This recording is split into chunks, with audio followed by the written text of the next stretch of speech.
Na božićno jutro probudio sam se ovdje.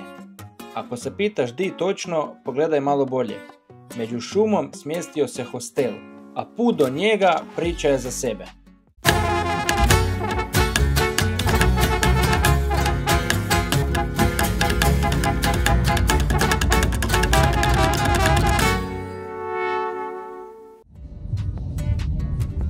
Bogotu smo ekspresno stavili za sebe i evo nas, Santa Marta, grad na karipskoj obali Kolumbije. Scene iz auta bile su šokantne. Nakon 15 minuta ostali smo bez ikakvog signala, a onda je krenuo i ovaj put u šumu. Naravno, taksista smo sreli sekundu prije jer tu nema Ubera. Smještaj u džungli je točno onakav kakav sam i očekivao. Večeras spavamo ovdje. Ne znam kaj da komentiram.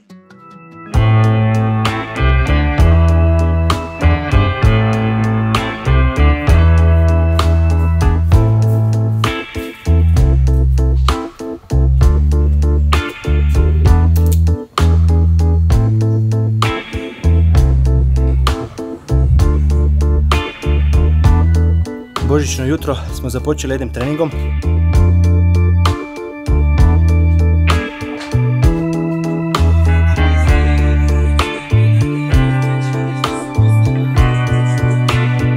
Uopće nemam osjećaj Božića. Još jedna stvar za napomenuti. Interneta nema, signala nema, Božić provodim totalno offline u džungli.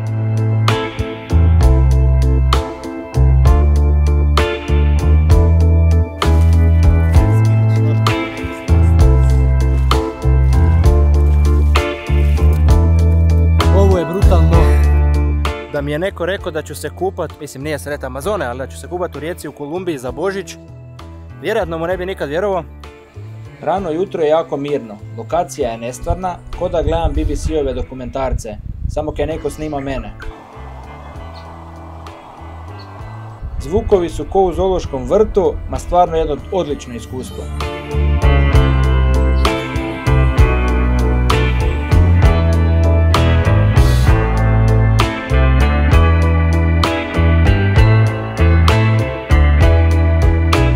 El Rio hostel poznat je po partijanici.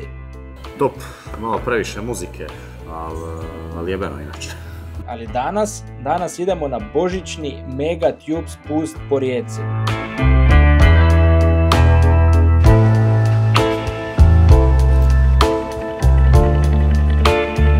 Da bi se spustili po rijeci, prvo treba otići još dublje u šumu. Bilo je tu par prelazaka rijeke koji baš i nisu bili jednostavni, pa još malo šetnje uz odlične krajolike šume.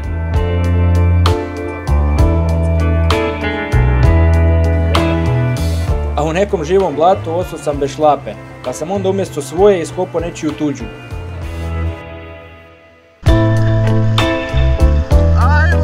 Napokon je krenuo i taj spust, ima nas sigurno prek 200, a uz par laganih brzanaca krećemo se prema hostelu. Dok čekam ekipu, ove lijane dođu mi ko parking, ali živo se nadam da nema nekih zmijurina oko toga.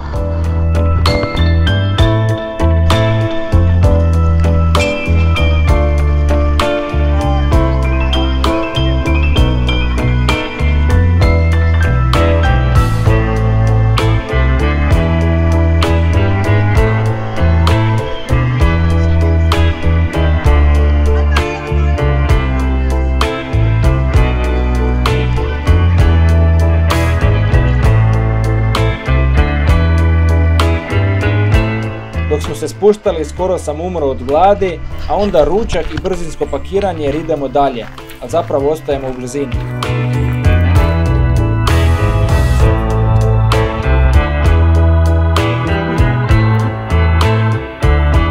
Još jedan zadnji pogled na El Rio, odlično iskustvo, a ovo sve je bilo vrhunsko za ono kaj nam slijedi.